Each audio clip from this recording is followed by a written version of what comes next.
Do us a big favor, take a moment to subscribe to the United Nations of Horror right here on YouTube, and don't forget to hit the bell so you never miss an update. Your support means the world to us. Thanks so much, and now, let's get on with the show.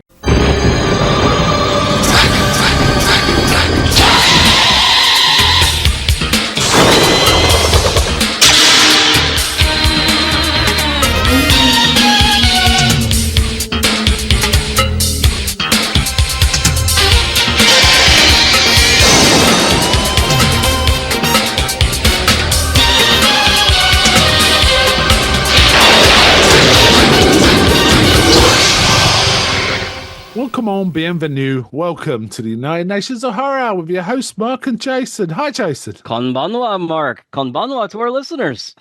that. So it's a new year. This is our first recording of 2026. Time marches on. And we're going to be talking about a couple of films that you picked tonight, aren't we? Indeed. So tell everyone what you picked.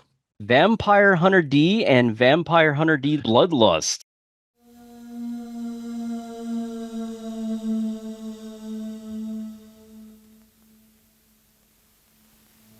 Those who know him call him D, a solitary hunter. He roams the vast wastelands between the light and the darkness. The year is 12,090 AD. It is a world where humanity is ruled by vampires. A world where love is stained with blood, where hope is eclipsed by despair. When a young woman named Doris falls prey to the vampire's fangs, who will save her? Vampire Hunter D. His greatest battle is about to begin.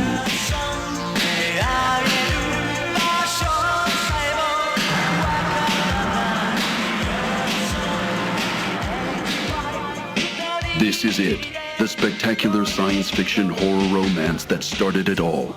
Based on the works of Hideyuki Kikuchi, with character designs by Yoshitaka Amano, directed by Toyo Ashida. 3 legendary talents bring you the title that redefined anime forever. Vampire Hunter D.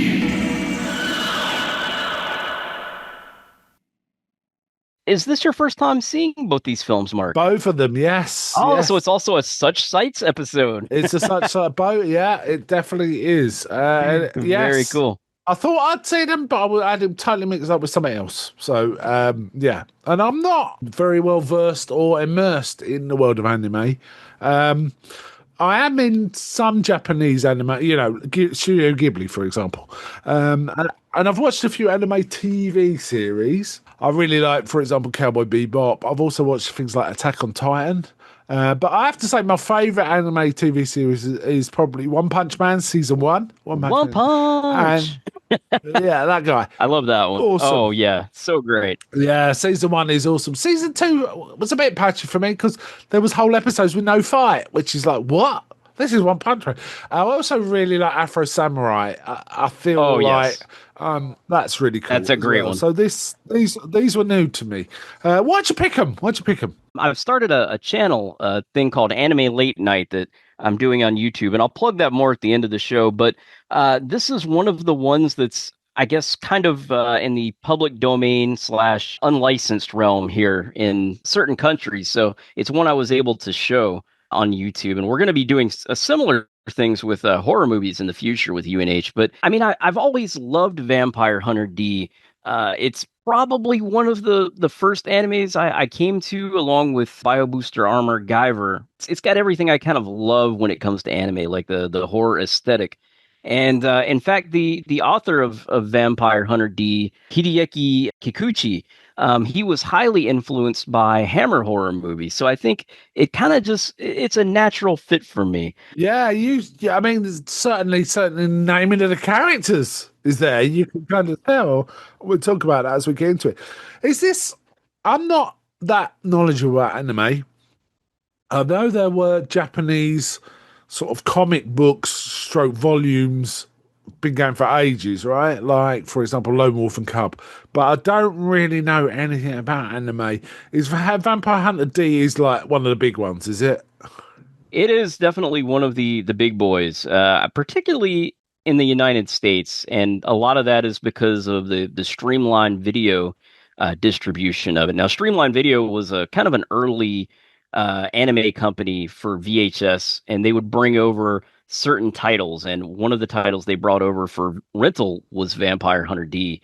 And I guess before we even get into talking about the films, we should mention that Vampire Hunter D is based on a series of like I think it's like 57 novels now by Hideki Kikuchi, and along with those novels came illustrations from Yoshitaka Amano, and hopefully I'm pronouncing those right. So I apologize if I'm not. I do my best. My Japanese is kind of limited, but Yeah. it's danger. It was dangerous enough to get around Japan when I was there. So It was useful enough, right? it was, yeah.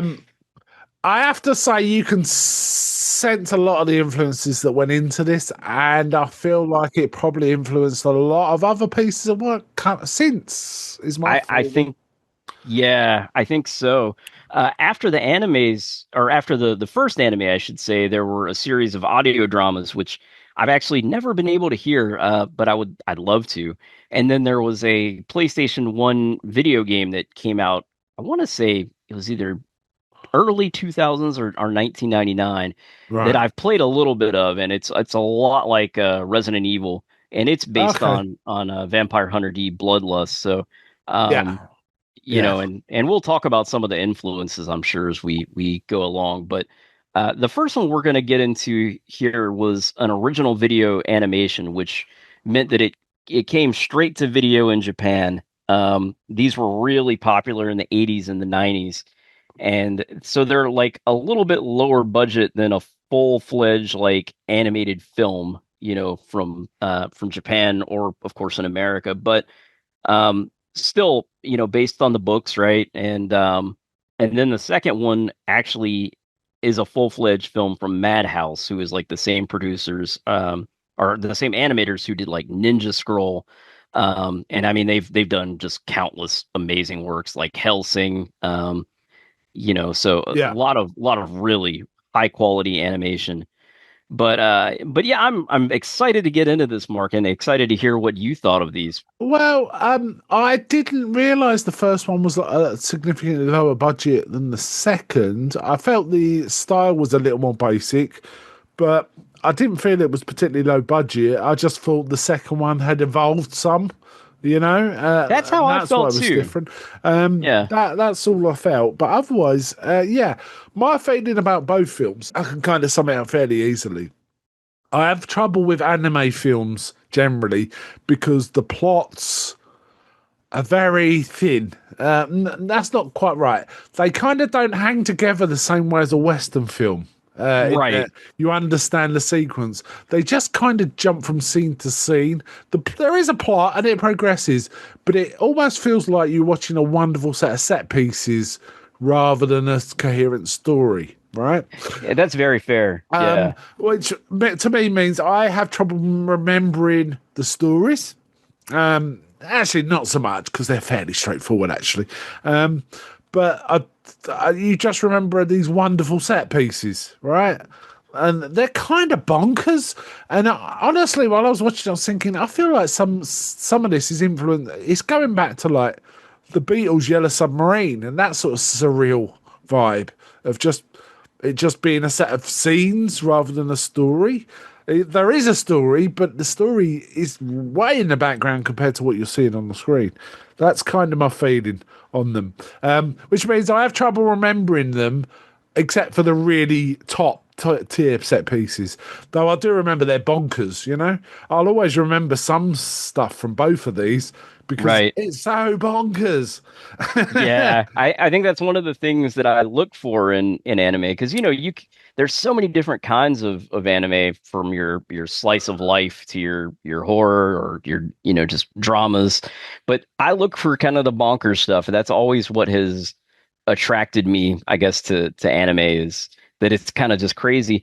And I think as far as the plot jumping around, some of that is probably because, like, OVA series in particular, they almost they almost like assume you have a knowledge of the source material. Like, for example, when this came out in Japan, I'm guessing that they thought, okay, like everyone in Japan who's going to buy this is familiar with Kikuchi's novel, or like I don't know if they came out with like a Dragon Ball Z OVA, they're gonna assume okay, they're fans of the manga or the series. So a lot of this stuff is based on the novels or the series, but it does kind of present a almost fever dream quality when you go Yeah. into it. And weirdly, the other thing is I wanted to ask about was the dubbing, right? I watched dubbed versions of this, so American dubbed. Right. And I was wondering how much the dubbing adds a flavour to it, because the dubbing makes it feel really like a Western, right? An It old does. cowboy movie, right? They're talking, spaghetti westerns in particular, right? But Absolutely. also the iconography looks like a spaghetti western as well in places. So I was wondering if that's just one of the influences. I assume it is, but I don't know. I think so. Yeah. I mean, there are two different dubs. There's the original streamlined dub that came out when this was released. I want to say late 80s, maybe early 90s in the States. And then there's another kind of redub that they did. I want to say it was Urban Vision who maybe did the redub, and I might be wrong about that. I couldn't tell you which dub I watched, but it was good. I didn't have any problems with the dub. There were so many influences in it. Like you say, Hammer was there, even from the naming of the characters. Some of the Oh characters yeah, there. There was some Lovecraftian, weird demonic stuff. Heavy metal, the comic Heavy Metal felt like an influence, a indeed. really strong influence, and which is weird because that actual comic is not American; it's French. Is it? I A did lot of not people don't realize know that. that. It originated in No, France. It I had no was the clue. translations that then took off in America. America loved it, but it was Oh actually yeah, big it was time. originally a French product, which is kind of interesting. There was some Lovecraft. There was also. I mean, I felt a bit of Captain Kronos, you know. Absolutely. And Mad That's Max, Mad Max 2. This is set in the future, in like a weird future right. dystopian other planet. So there was a Mad Max 2 element to it as well. They were all in there. They weren't messing about. No, definitely not. I feel like maybe Kikuchi just kind of took all the things he loved and was like, all right, I love Hammer, which, he's even said the Hammer Horror Dracula from oh, was it 68? I always get the year. Hey, He said that's a huge influence on him here. So I maybe mean, he the was head vampire's called Count Lee, right? Wow. indeed, absolutely. Yes, a bit of a Christopher Lee reference there. Yeah, and the other thing I find, and this is something else I want to ask you about anime, a lot of the characters seem to be drawn as if they're Western rather than Japanese. Is Yeah, that's the thing in it anime, right? is. It's not always, but it is often a thing. Yeah, almost always. Is that because it's exotic to the Japanese? Is that maybe? I'm sure there is a specific reason, but I really the only thing that I remember for sure is that it was influenced from American comic books. At least some of them Right. have been. I mean, you've got like really early Japanese manga, but I think probably after World War II is really when manga was probably influenced by American comics, and so they adopted some of that style. Also, I know Betty Boop was strangely enough an influence on Oh, anime. and she has So big eyes, doesn't she? She has yeah, big eyes. yeah. Yeah, I remember as a boy, so we're talking about the early 70s, mid 70s, watching a Japanese anime TV series called Marine Boy Oh yeah, on the TV. that was very I'm really popular. liking it. And that has a very similar style Yep. in terms of the facial features. He swim around the sea eating oxy gum so he could breathe oxygen under the sea and all this sort of mad stuff. But yeah, so yeah, there's so many influences. It was kind of almost overwhelming. And the thing is, every scene there was something new. It was like, wow, those look like demons. That looks like this. And I love the fact it continually pushes the envelope. Like, you know, you wouldn't see just a zombie. It'd be a zombie with like an extra set of teeth in the middle of its chest or things like that, right? It was constantly weird stuff. Oh yeah, so creative. And some elements definitely made me think of Lovecraft. They remind me of like the Innsmouth creatures and things like that, and the old ones. Oh So yeah. yeah, so much going on. Yeah, there really is a lot. I mean, like lots of folklore elements and like you say, Lovecraft. A lot of sci-fi elements. I should mention that in the 90s, this was actually played on the Sci-Fi Channel as part of their anime block. They had several different films, and Vampire Hunter D was one of them, along with I remember like Lensman and I think maybe Project Akko. You know, that was a really big deal at the time Yeah, for anime to be on Western television, even if it was cable. And also, you know, looking back, I'm actually amazed that they got it in pretty much its purest form, like very few cuts um to that. I mean, maybe a few. Like I think the Doris shower scene was like censored on the Sci-Fi Channel, but really, I mean, for the time, it was pretty amazing. So it's yeah. There's a few bare breasts in this first one, isn't oh there? Things yeah, like that. yeah, definitely. Um, And so so we're set. I mean, it was Earth, right, in the first one, because in the second one, I think it was another planet, but I could be wrong. But the first one was set on Earth in the far future. Is that right? yeah, both are Earth, but Oh, it's a okay. post-apocalyptic Earth. I believe, like in most animes, in 1999 there was like a nuclear war, and so you know everything goes Yeah, kaput. the Mad Max. The Mad Yeah, Max, yeah, and you know Macross has pretty much the same plot, or Robotech as it was called in the States, and it's always 1999 in Japan though. So we've survived the apocalypse, I guess. okay, that's good. But That's good. So so far, so far. far, so far, Um, yeah.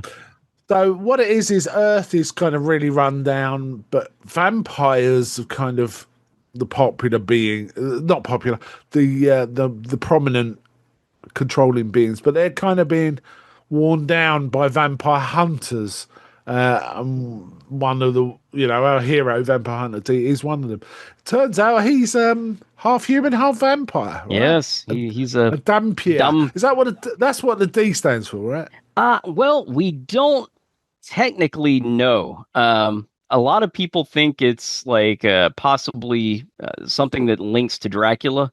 And I don't want to Okay. get too far into that because I don't want to spoil stuff for people who are interested in the novels. There is some stuff that's been discussed, but I think Oh, one of the okay. things that keeps people coming back is like, what's Dee's origin story? And even now, after all these years, the novels are still going, and we don't totally know. So one day, maybe we'll get the full answer. So they could be half human, a bit like Blade, right? They could be half human, half vampires, which how Vampire Hunter is. So he's got some powers of vampires, such as recovery, isn't he? Things like that. Um, but these vampires also seem to control weird demon mutant things, right? And there's just all sorts. It's not just it's not just things we drag. There's just some weird creatures throughout, isn't Oh there? yeah, I love the way they have like the kind of werewolves, but also they have like little slug things that attack humans, and pretty much, I mean, humanity's having a rough time since the Yeah, apocalypse. I mean, I might get the two films confused because there's some similar iconography, though the art style's slightly different. There's similar kinds of creatures in both. Though I think the second one had a much bigger sort of array, actually. Yeah, it had a bigger budget, and also it had American money backing it from Urban Vision, which subsequently went out of business fairly Yeah. shortly after it was released, which is a shame. But hey, they got another Vampire Hunter D film out, so you know, Yes. I thankful to them. one thing element I really liked about the first film and the second film, in fact, was the fact his hand had its own consciousness and would sort of argue with him and sort of point things out. I love that element. So Yeah. on Wikipedia, I wasn't sure if it was a possessed hand or what, but on Wikipedia it says it's just a symbiote called Left Hand. It's got a face. in this palm of his hand there's a face, and he talks, doesn't he? And he Yeah. likes annoying D mostly. It sounds like, and he's kind of cowardly as well. So he's kind of trying to talk him out of things, but he does actually help D survive as well. He So does. Yeah. He provides that kind of comic relief because D is so, stoic and serious, almost like the man with no name, the Clint Eastwood kind of character. He's Mr. Cool. And the hand provides, like I say, just that comedy that we kind of need as an audience a little bit. So it's nice. yeah, I like that character. I'm just looking at on the Wikipedia. It says this movie is set in 12,090 AD, which made me laugh because if I remember rightly, June is set in 12,091. Oh, there you go. However, that isn't AD. That's like I can't remember what it is, but it's after the Butlerian Jihad, so it's tens of thousands of years in the future. But it is funny; it's almost the same number. It just made me laugh. So this movie, I wasn't sure if the movie was based on.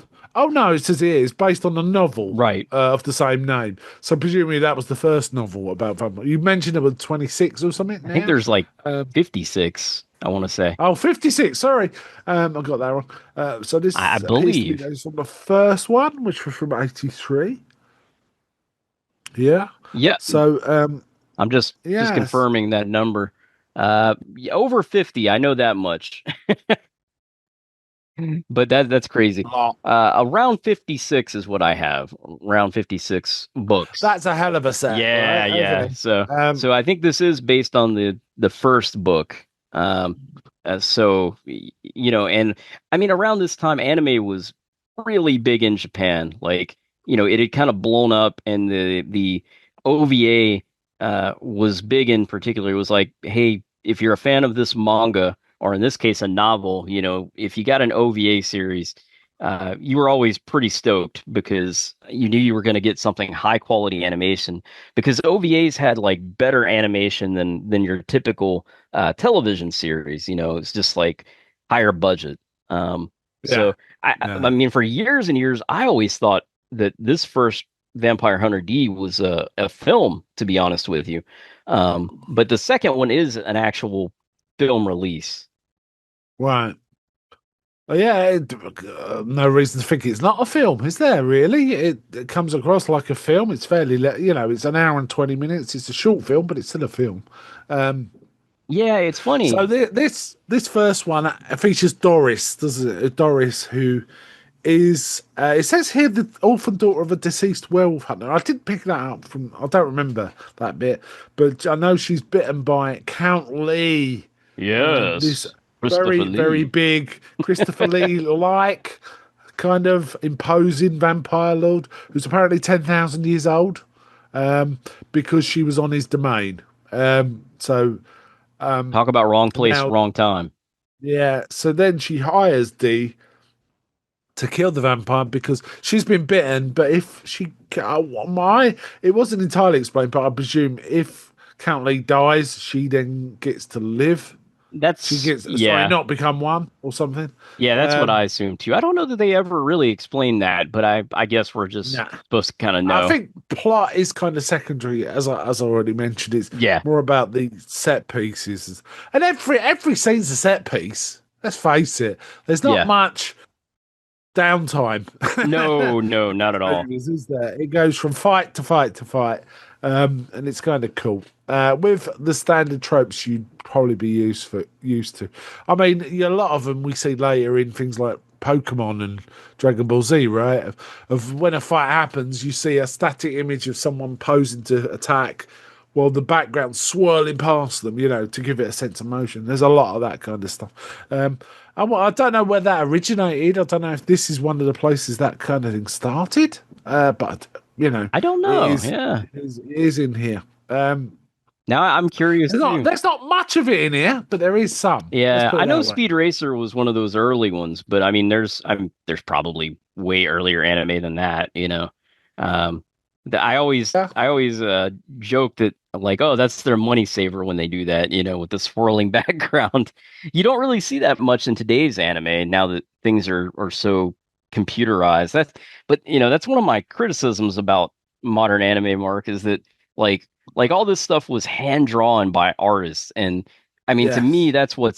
that's one of the things that's always been so amazing about anime is the art and the style. And I feel like I'm gonna get on my old man tirade here. There's something lost in modern anime that is largely done on computers, Yeah. and Yeah. this is all Well, like cells. knowing how these things go around and come around, someone will go back to some sort of hand drawn Oh stuff at yeah, some point. yeah. I'm And sure you're right. it'll be successful, and then everyone will start trying it again, and things like that. Yeah, Doris has also got a little brother, Dan, who's fairly feisty, has to be said. he Gets is. stuck in.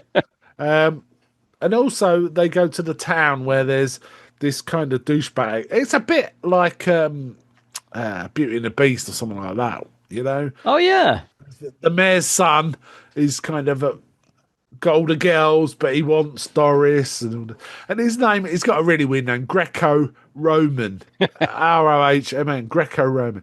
Wow, what a name. But he says, I can help you, but you got to give yourself to me. yeah. He's really got a thing for Doris, doesn't he?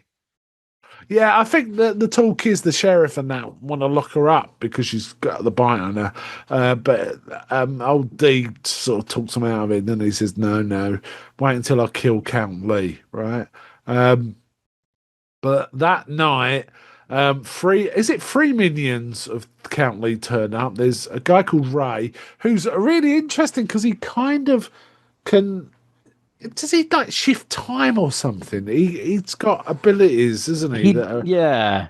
At one point, D attacks him. The attack that D puts on him goes back to D. So he could deflect. Really odd. Yeah, really cool. Really odd idea. And then there's also Cowley's daughter, who I want to talk about more. The way she's drawn. She hates humans, but she is the daughter of Count Lee. Now, this was I have to pick it up, she was drawn in a really odd way. Her mouth was tiny. Oh, big time. Ridiculously tiny, like about 5 times too small. And I was wondering, why would they do that? Yeah, she definitely does have a very unique look, doesn't she? I guess Yeah, she's got a big forehead, a kind of not oval, but almost teardrop kind of shaped face. Big, yeah. Inverted teardrop face. So her forehead and eyes are really big. And then she's got this kind of jaw that tapers, but her mouth is like a tiny little dot. You can almost see it, not be able to see it. It's so small. Which is an odd choice. Yeah, definitely unique for that kind of style. I don't know why they went with that. But I guess I'm just so used to it after so many years. I hadn't even thought about it, to be honest with you. Yeah, but during this fight, because Ray can kind of turn these, any damage to himself back on D. D gets quite damaged, but he recovers quickly, which then reveals how can he recover so quickly? It's because he's a Dampier, right? Indeed. Yeah, he's got kind of the best of both worlds. He's got the recovery. He can walk in sunlight, unlike, I guess you could say he's a daywalker, right? Yeah, hey, maybe, again, like Blade. Maybe that's right? what the D stands for, Mark. Daywalker. Daywalker, maybe. But basically, even though he's been injured, he manages to just ward them off, right? Then D starts traveling towards Count Lee's castle.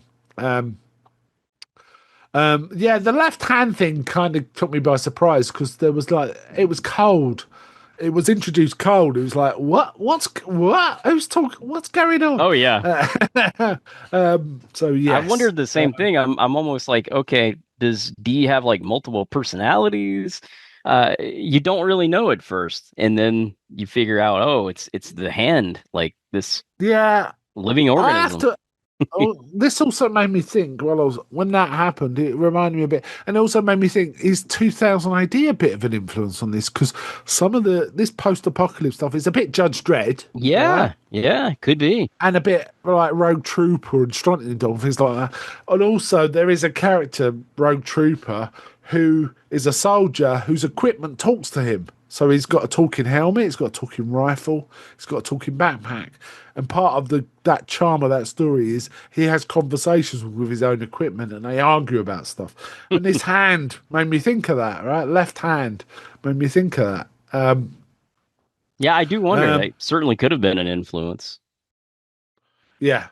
But then Ray also when Dee's traveling to the castle, Ray turns up again. There's this time shifting thing turns up again, and he takes Doris back to the castle while Dee's traveling there, right? So, and I was a little confused about that because it's almost like Dee was going to the castle to rescue Doris, but Doris wasn't there when he left.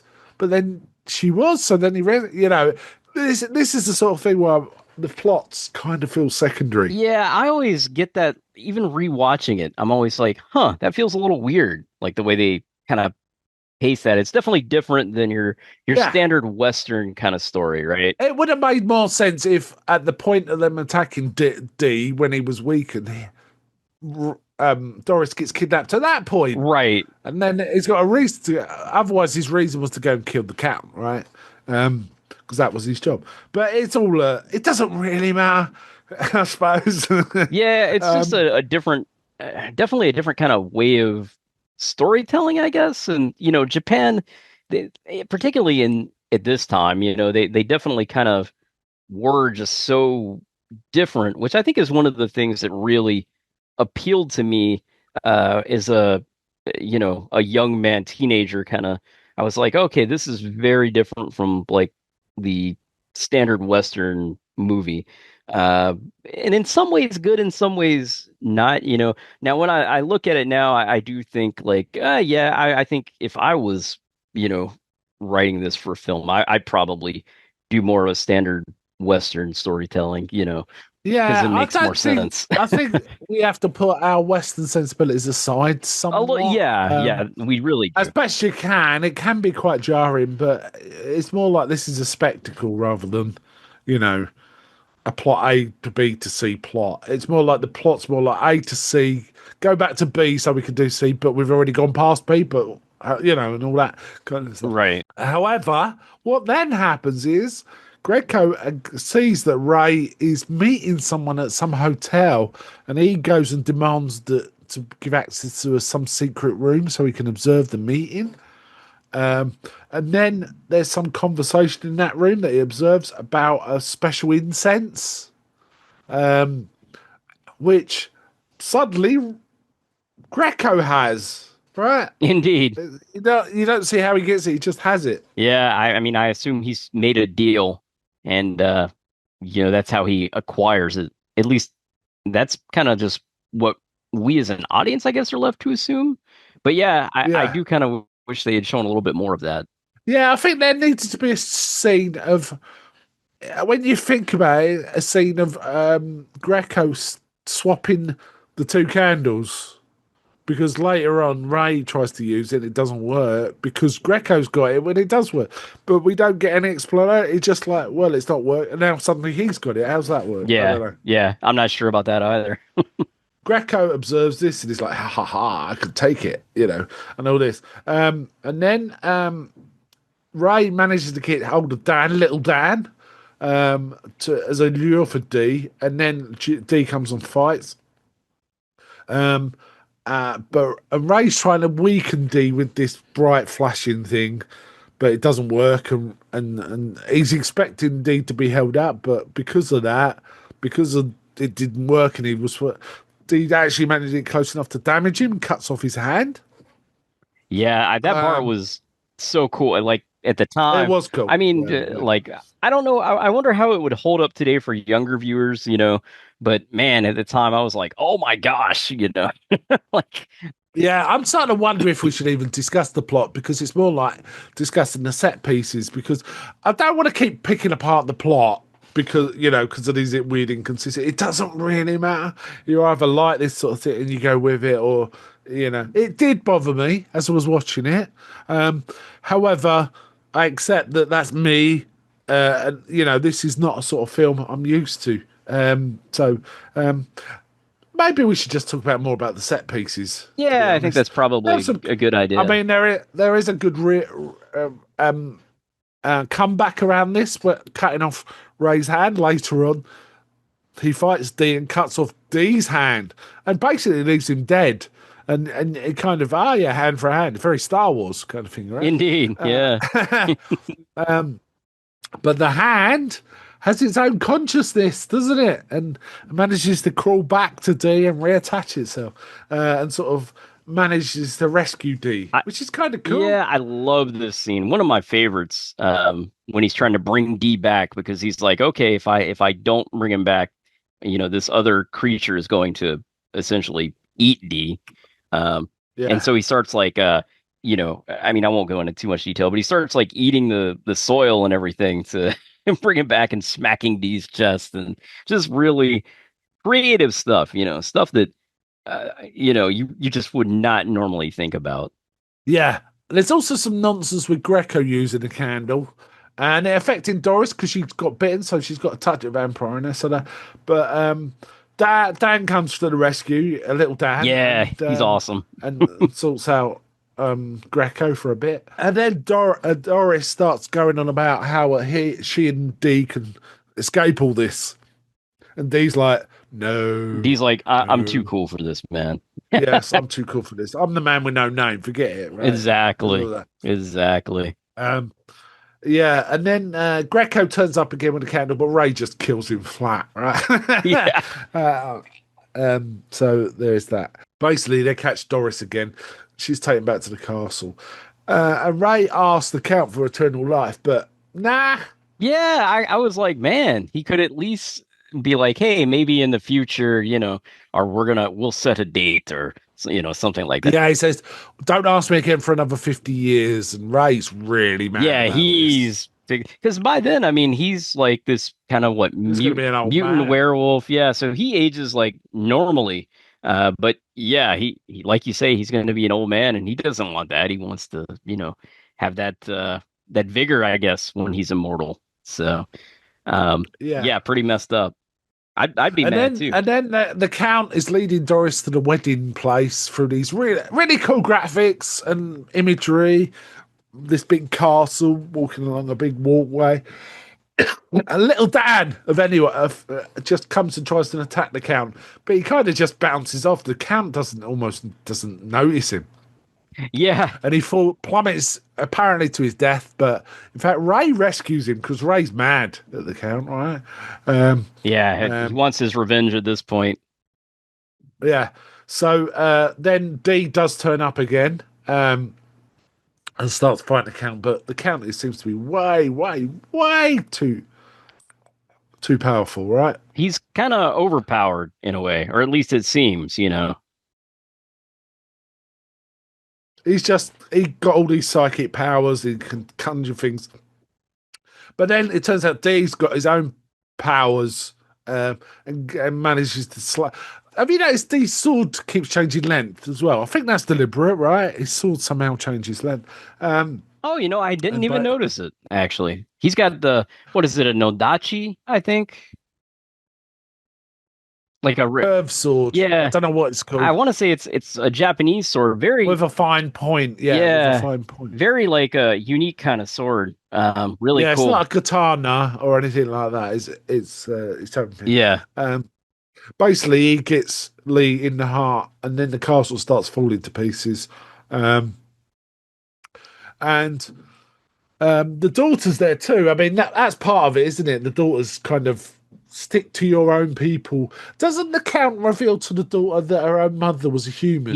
Indeed he does, and it's ironic because so she's a Dhampir too, right? She is, yeah, and yet she is big on the kind of noble elites, the pure-blooded vampire, and she has no clue until Magnus Lee tells her, "Yeah, your mother was human." So. She has no and D clue. sort of says, you don't have to do this, you can live as a human. And she's like, no, I'm staying, as the castle's falling to pieces. Yeah, so kind of crazy. Doris and Dan, all the D's escape. And then he sets off kind of like Shane. He reminded me of the end of Shane, you know, where the kids said, "Shane, I love you," and all that. Oh yeah, All yeah. that's happening while old D rides off. Right. Yes, he's too cool for school, and Oh all yeah. the kids love him though. I love the one scene where they're like on the wagon, D and Dan, and Vampire Hunter D like drapes his leg across, the other leg, and then Dan does the same thing, like copies him. Ah, that's It cool. makes me Yeah. laugh every time I see it. Like, it's Yeah. just how a kid would behave. Yeah. So it was a fun film. I enjoyed it. I think I enjoyed the second one better because I'd got over I don't understand this plot. It doesn't quite make sense to me.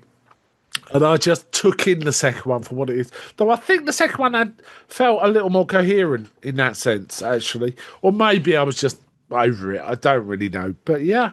Yeah, I mean, I think the second one definitely has more like time also to develop, whereas the first one is pretty short. And Yeah. like you say, And a slightly more basic looking style. Right? indeed, yeah, No, very cool. Don't get me wrong, it's very cool.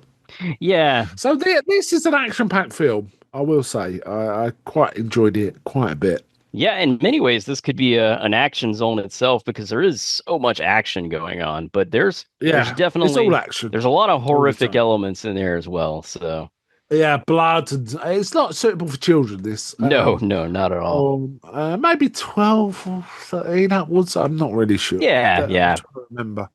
I was Um, probably a little too young when I first saw it, but you know, uh, yeah, it felt very strongly like heavy metal to me. Some of the sections of the heavy metal movie made me think of that. that's So a yeah, good comparison for sure. though this was better animated than that. That was fairly crudely animated. Um, Yeah, I but I yeah, mean, there is certainly one segment of that which reminded me a lot of all the weird creatures in this. yeah, and for the time, the animation was so incredible for like an adult style animation because in the West, in like 89 and or 90, whenever we got this, anime was pretty much just kid stuff, like the only other thing I can think of that we had in the West that was still considered for kids, but also adults could enjoy was maybe like Batman the animated series, but Yeah, there wasn't really much for adults to enjoy as far as animation. Whereas today, we're really spoiled. We've got so much great anime and animation. You know, yeah. Oh, so indeed. yeah, Should we rate this now, or should we rate it after we've done the second yeah. and Why, everything? Rate them. why don't we go ahead and rate this one now? After you, Mark. Go ahead. Okay. I have problems with this. In that I will struggle to remember the plot, and even it was a fairly simple plot, but because it was like, there was definite elements where it's like I was confused. The actual action I really enjoyed. Personally, I would give this a 3 out of 5. That's kind of how I feel about this film. Oh yeah, fair enough. How about you? Yeah, I definitely think I like this one probably a bit more. A lot of it is nostalgia for me, of course, which I recognize. I agree. The plot is fairly simple, but there's so much going on. I feel like it was a huge influence for later titles. Like, I mean, Blade is obviously based on, Marvel property, but I think this was a huge influence on Blade. And of course, we mentioned it takes the anime itself takes a lot of influence from a lot of things. Like I think Captain Kronos probably influenced it. We know the Hammer Dracula influenced it, and I'd imagine a lot of other Hammer films as well. Yeah, to me, anime is kind of, in the 30s, there was that Pulp Fiction phase where they were just taking elements from all over the place and just throwing them together to create things like John Carter from Mars, Flash Gordon, Doc Savage. That was that was literary. That was based on written words and just coming out with things that will be fun to show, mixing up all sorts. Anime kind of does that, right? It really does.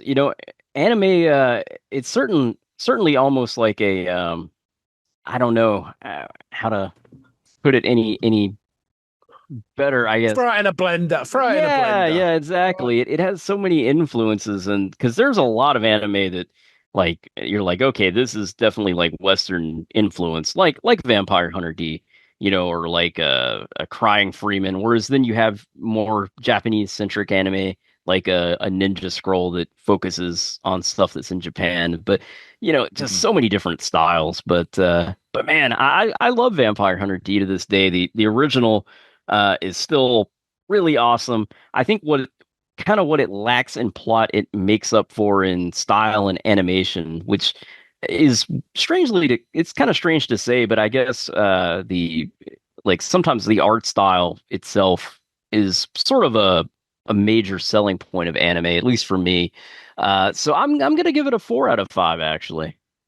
Yeah, that doesn't surprise me. I think if I'd have come to this earlier, I'd have that same nostalgia, frankly. Yeah, and like I say, for me, nostalgia is always a big factor. I know, so maybe take my rating with Yeah, more of a grain of salt. And I would say if you're coming to it for the first time, Mark, your rating is probably really more accurate than mine. Like really a better possibly. judgment. I don't know. It really depends on your tastes.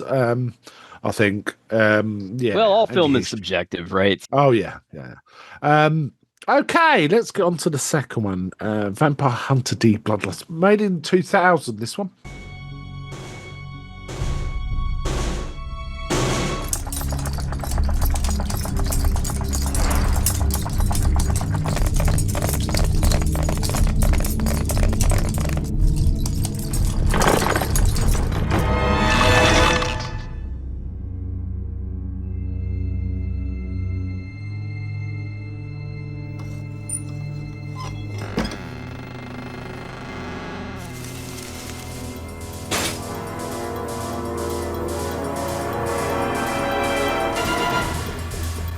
It's not easy to ask him for this, but it's something that must be done.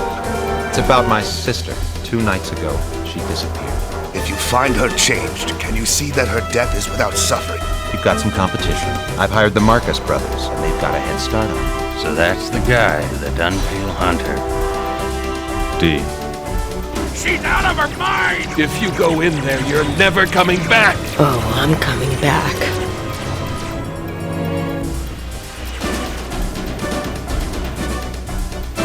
You're dead!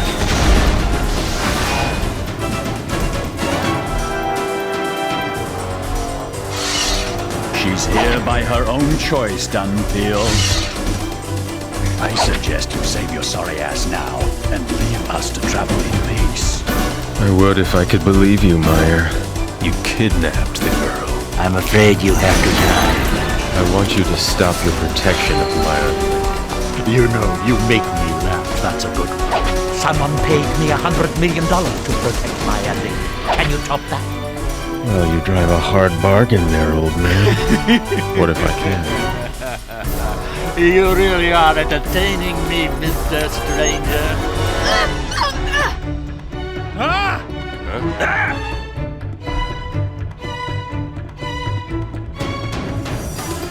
The home of Carmilla, the bloody countess. Your mother was human, but your father was a vampire and you have betrayed his ancient blood. You side with humans against us. Our people are facing extinction, and you're contributing to their demise.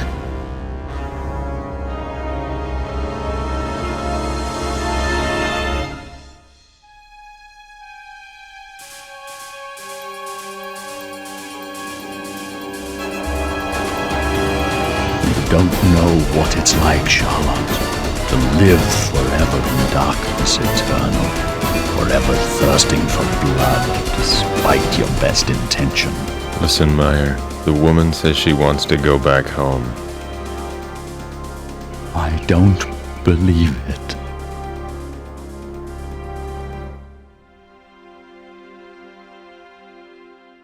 Yeah, it's hard to believe. I was still in high school when this came out, and I was at the height of my anime fandom when this came out for sure. I was on So this at the cinema. Did you? Yes. It didn't have a big distribution from the look of it, but you did get to see the cinema. Very limited. I had to wait for it on video. I'm in the southeastern US, so we didn't get it theatrically. I think it maybe was only in a few places, like in California, they got it. But It says here it was shown in only 12 theatres. Yes. Well, that received generally positive reception. Yeah. There you go. Yeah. So, I mean, I knew it was coming out. They showed it. I think it Anime Expo in California, like a trailer for it. Urban Vision was kind of the financial backer for this, I think. It was just interesting to see American money coming into anime. At this point, Dragon Ball had kind of blown up in the States, so they knew, okay, we got this fan base here, right? And so we're gonna start capitalizing on it. And here we are 20 Yeah. years later, and anime is huge worldwide. But man, like it's funny when you go back, like when I first got into this stuff, like so few people knew about it. Like most of the people I would talk to online were from like California, like San Francisco, because they would get anime imported from Japan, from like Nippon Books or someplace like that. But it was just now it's anime is so accessible. Uh, I feel lucky that I kind of came into it when I did, but I feel also kind of envious of people now because it is just so accessible. Whereas when I was getting into it, it was really hard to get a hold of tapes. Yeah, yeah. It's weird, isn't it? Accessibility is kind of a funny thing. There's a virtue somewhat sometimes for something being restricted because you have the fun of trying to hunt it down. Yeah, that's true. I have to say, with this film, I watched it today and I actually rated it at the same as the first film. But the more I think about it, the more I think this is a better film. Yeah. It just felt more coherent, and the addition of the extra crew was a real plus as well. It was kind of a lot of fun. Yeah, was it the Marcus brothers? The Marcus brothers. Yeah, you're not alone in feeling that way. I've heard a lot of people say that they feel like this is the superior film. I don't know about that. I just found it quite a lot of fun. It's 20 minutes longer, but it filled its time well because I think of the addition of the Marcus brothers. That crew felt a bit Cowboy Bebop, right? And they were a lot of fun, and there was all sorts of elements I really liked. And when you have a crew doing stuff, it's always fun that one's a specialist in this and one's a specialist in that. Yeah. Which is always a fun thing to see. And these guys were a lot of fun. And they counterpointed D quite well. One thing I will say, the print I saw, there was a beginning titles explaining what's going on. And D is actually identified as Dunpear, Dunpear, written in the title. So I thought that was his name.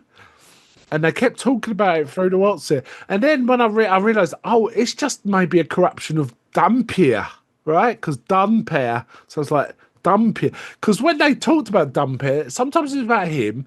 Sometimes they were talking about his kind, right? So I was thinking, is it a name for bounty hunters? And then I realised, it sounds like Dampier. Dampier. So it all clicked into place, as the film developed. But yeah, did you have that in your copy? Sort of written titles at the beginning, explaining, in thousands of years' time. Yeah, it was in mine too. Yeah, hunters, vampires are on the decline, all that sort of stuff, right? Yeah, that was in mine as well. Same thing.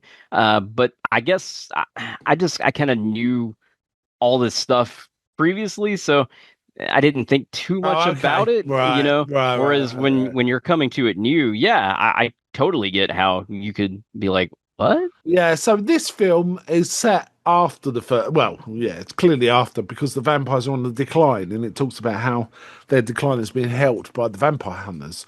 And this one, the big bad, is a character called Baron Meyerlink, another nobleman, and it starts with the kidnap of this girl Charlotte, doesn't it? Indeed, yeah, very beautiful girl.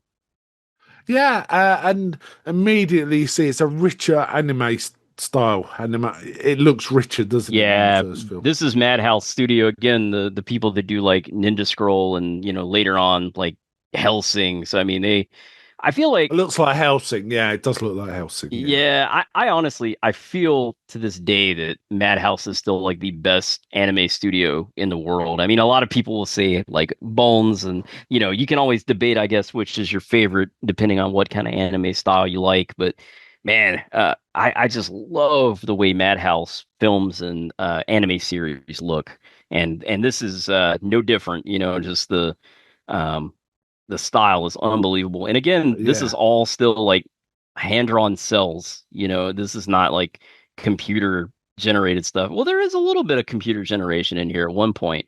Uh, there's a scene with Meyer and Charlotte, like where it looks like they're There's scenes with dancing. like ghostly things, isn't there? That look like Indeed. they could be more CG. Yeah. The other thing about this, to add to the fun, is the Baron also has his crew. And Count Lee had his crew as well, and his daughter. In this, they got he's got some interesting characters working on his side to protect him. Indeed. The werewolf made me laugh in particular because, oh no, he can't just be a werewolf. He's got to be a werewolf with a massive set of teeth in the middle of his chest. Yeah, it's like, what? Yeah, and there's a shape-shifting one and things like that, right? Indeed. And the crew, the Marcus brothers, they've got like the main leader who's like this. He's not Clint Eastwood-y, but he's kind of a gruff-voiced, bearded guy. It was a bit Firefly in some respects. Yeah, right? it kind of is. Instead of a ship, they've got a kind of paint vehicle, I guess you'd say. Which did make me think of Judge Dredd, The Cursed Earth. Their land vehicle in The Cursed Earth. It made me think of that. There's this Frau one that just lies in bed, but he can psychically project, called Grove, and they give him an injection, and then he's like a powerful sort of psychic ghost almost, right? I thought he was like the most interesting one, just because it's like, okay, he might not come back from this every time they inject him with whatever. I'm not sure what they're injecting him with, but yeah, and there's like a berserker guy called Noel who's got a massive hammer with it looks like a silver case on the hammer. Yeah. And there's a sword master kind of guy, and there's a girl called Leela who's got this. She got a massive gun. Is that her thing? I can't remember now. One of them's got a massive gun. I know that. Dee's got this amazing horse with horns. Yes. That is something else. Mechanical horse. It's like a cyborg. Oh, it's a mechanical horse. Right. Yeah, cyborg horse. Isn't there one point, and I'm trying to remember now, I think it's the bad guys. There's one point where they're driving a carriage over a bridge and one's eyes change and they can see through the horses and like bombs being planted and cool stuff like that. Oh, yeah. Bit Predator, stroke Terminator-y kind of thing. It was kind of cool. I love that scene. It's amazing. Yeah. I thought it came more in the middle, but I could be wrong. Yeah. There's quite a few more Western elements than we're used to, than were necessary in the first one. No, there was quite a lot of Western elements.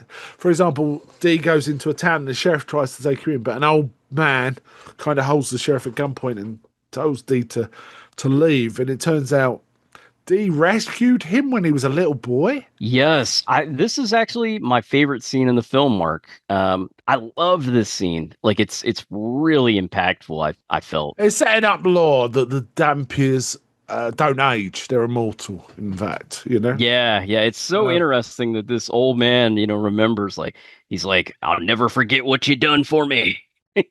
Yeah. And it's cool. I feel like the town in the first one is supposed to be more like European looking, whereas this one is more Wild West. Yeah. We also find that, it's a big carriage ride where the Baron and Charlotte are riding off in the carriage, and we do find out Charlotte actually willingly wanted to go with the vampire and be his companion, right? Indeed. So it's kind of interesting because there's a one point he lets her out the carriage and he says to the underlings protect, which is why it's protected because it's daylight. He's sort of saying, let her see daylight while she still can and all this kind of stuff. And there are some fights where the vampire does come out the carriage, isn't there? And they kind of start damaging it.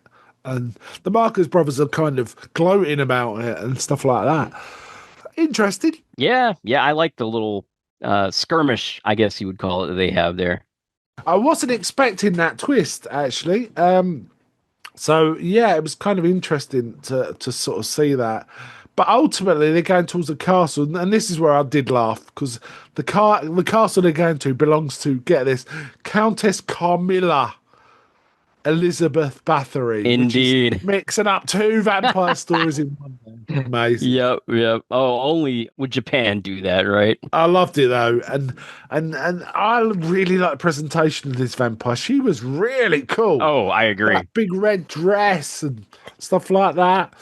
Again, plugging much more into the lore that we've seen before. Sort of saying to Dee, "You're killing your own kind. Yeah. Why are you doing that?" So add a depth to what was going on. That I thought was really interesting. So what I'm getting at is I'm going to change my rating to what I originally put. Because of all these extra elements that I hadn't really thought through. But thinking about it, yes, I did like this film. I rated this film higher than the first film for all these extra little elements that I think. Also, there was much less confused plotting in this one. It kind of was way more obvious what was going on. I agree. Well, the only thing that was not confusing, but inconsistent was like the outcome of a fight. It's like, oh well, they've won, but then it continued like there hadn't even been a fight almost. Indeed. Okay. Yeah. Okay. Yeah. Anime loves to do that for sure. Yeah.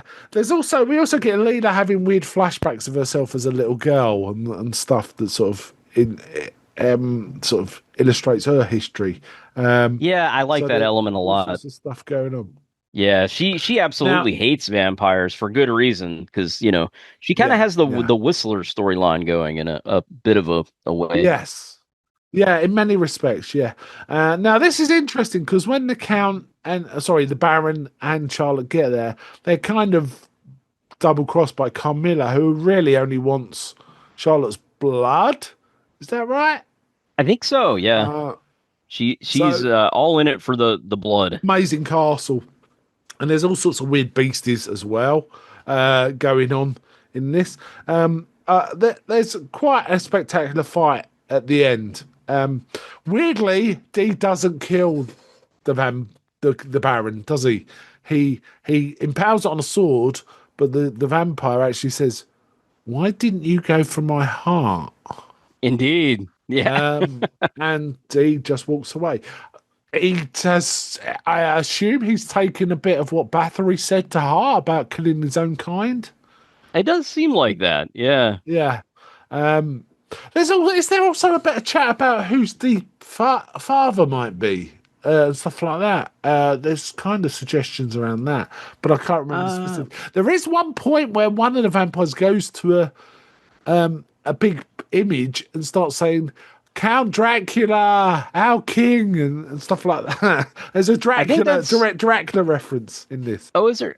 Oh, yeah, there is. Okay, there's that, and I know in the first one, but yeah, I think there is that in the second one as well. So yeah, it's always. I'll just mention this, like in later novels, it's even more apparent that Dracula is, let's just say, related to Dee. I won't give it away, but and I really hope they'll adapt some of that. I mean, I know that there is supposed to be another film or TV series in development, but we haven't heard about it in quite a few years. So we'll see what happens. It may be stuck in development hell, but we can hope for the best, right? I have to say, my favourite scene, you mentioned your favourite scene. My favourite scene was there's a scene where Dee and Leela are just sitting, lying down. And she's saying, "If I die first, can you lay flowers on my grave? And if you die first, I'll lay flowers on yours." And he's like, "Sure." I like that scene too. And then we cycle back to that right at the end, don't we? Where he does visit. He sees there's a funeral held for Leela. She's an old woman now. Again showing the agelessness of Vampire Hunter D.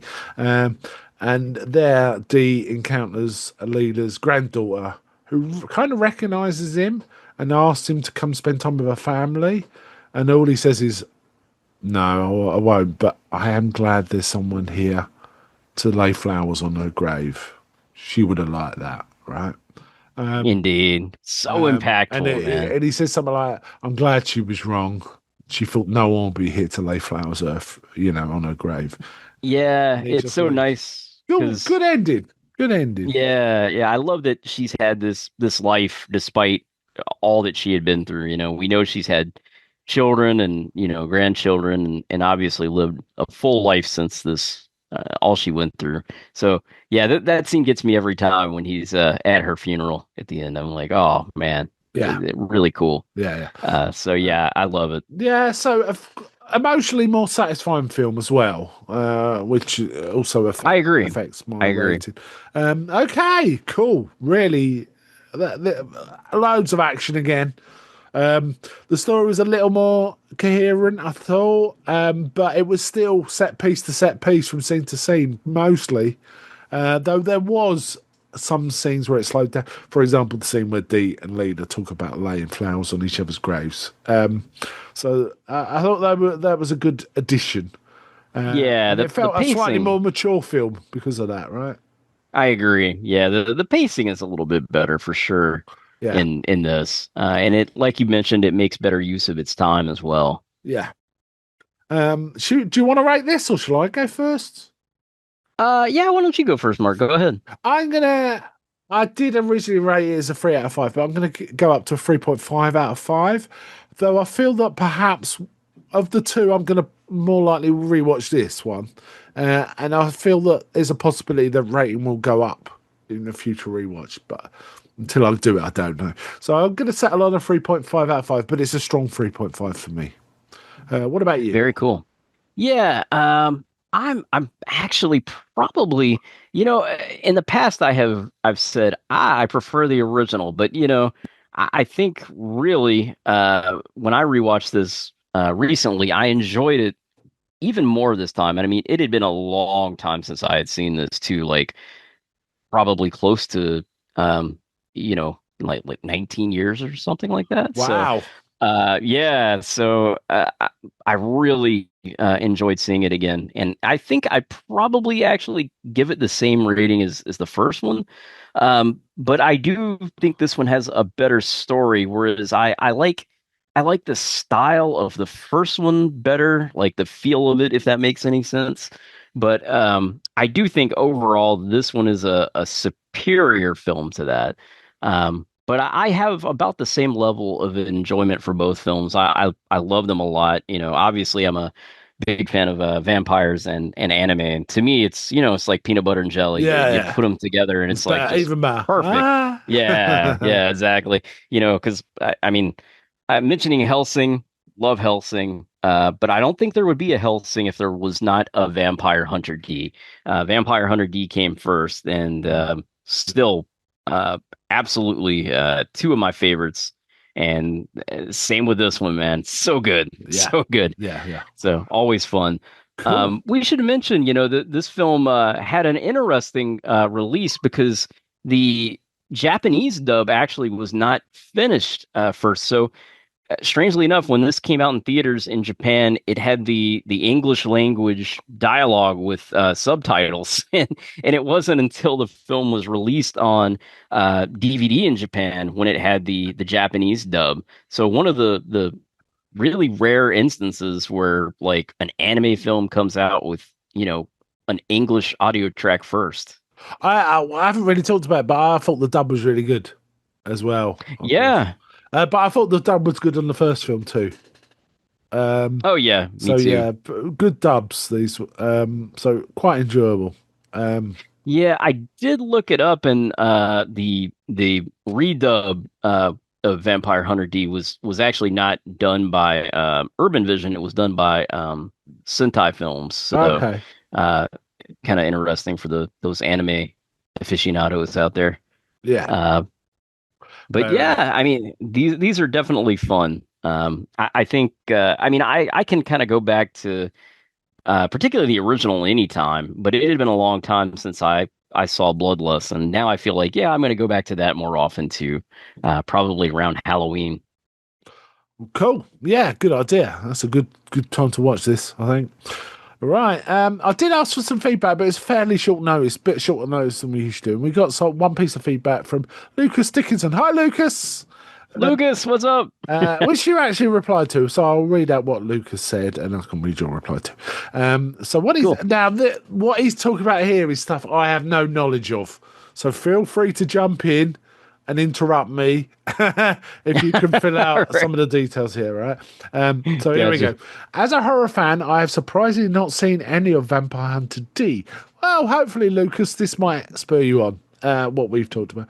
I'll have to change that now. But I am a fan of anime in general, and I do love me some anime horror. Junji Ito makes some of the scariest and most disturbing horror in any medium, not just anime and manga. I highly suggest that anyone who loves horror should check out his work. It is absolutely worth the time. Junji Ito is not someone I'm familiar with. Are you? I have heard of him. Yeah, I need to check out more of his stuff. Lucas, if you have any specific recommendations, please let us know. Yeah, we would like to hear those. That would be definitely. especially if you could give us what would be a good gateway.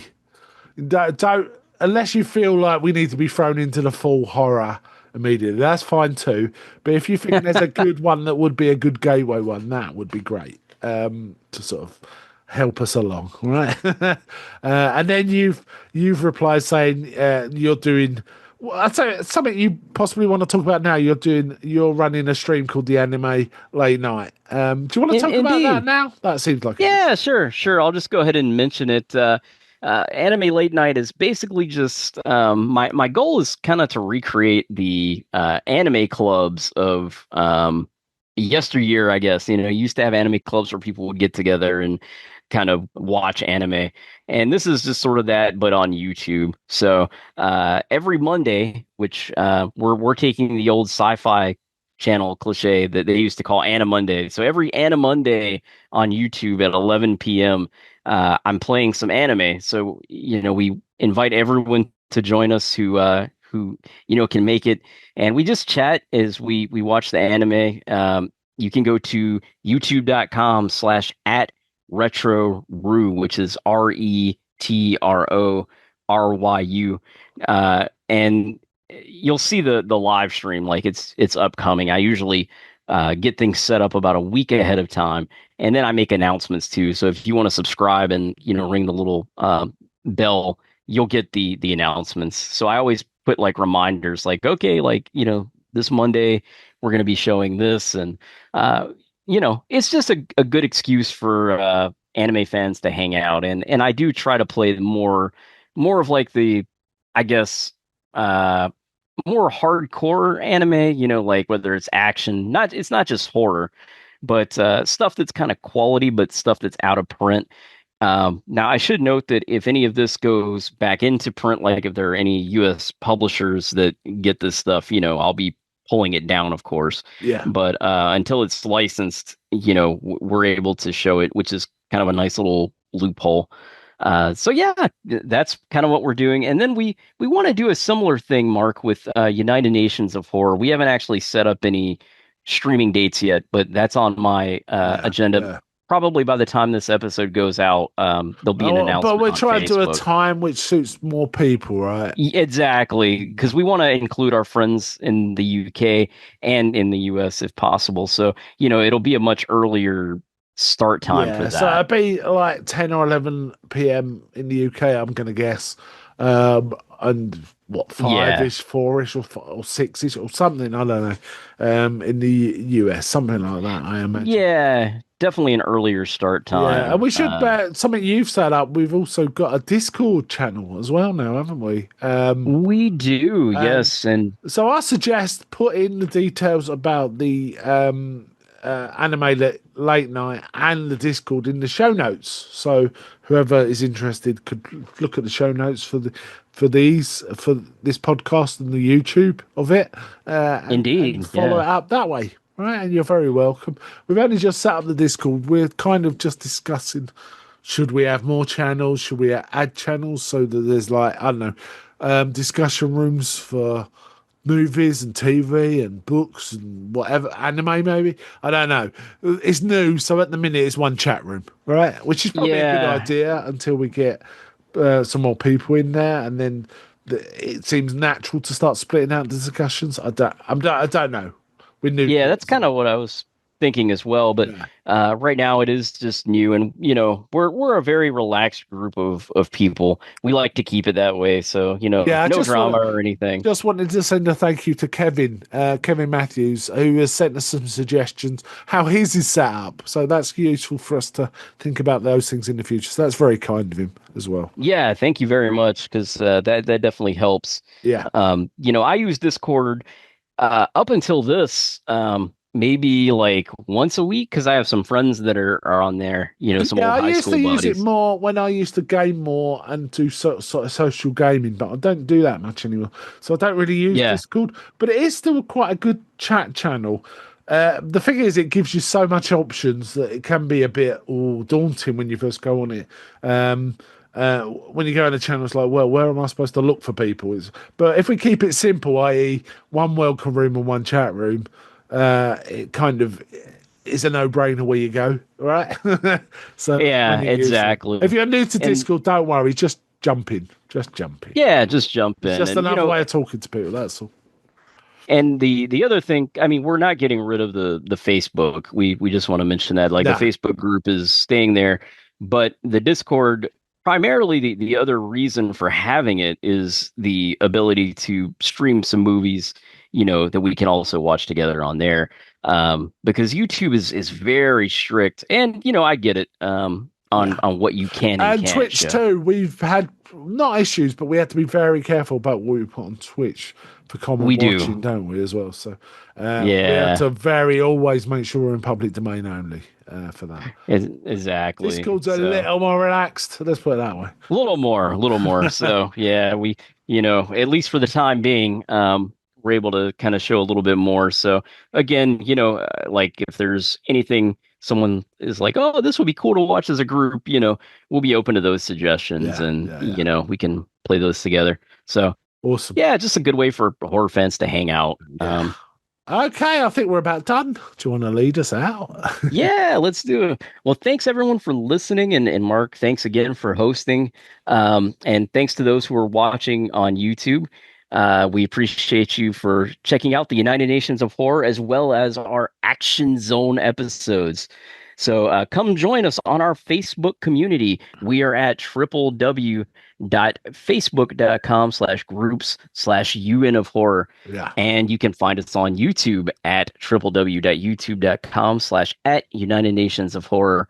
Yeah. And of course, you can listen, as always. We've been doing this for 10 years, Mark, but wherever you get your fine podcasts, we've been on iTunes forever, but we're on a variety of fine podcast options now. Yeah. So pretty much anywhere you get your podcast, just look up United Nations. Yeah. And as I already said, we'll put on notes about both the Discord and the Anime Late Night as well, show notes. Indeed. Either on YouTube or your podcast notes, so you can follow those up if you wish to. Yes, so please come join us there. One of us. So bye from me. And bye from me. And we'll see you next time right here on the United Nations of Horror. The United Nations of Horror is a podcast about all things horror. From thrillers of yesteryear to today's modern horror, we are here to present fun and intelligent conversation about the genre films we love. Join us and please help spread the word about the United Nations of Horror podcast and videocast to horror fans across the globe. Find the podcast on all fine podcasting services. Join us on Facebook by simply going to facebook.com and entering in United Nations of Horror. You can also find us on YouTube by going to youtube.com and searching for United Nations of Horror podcast.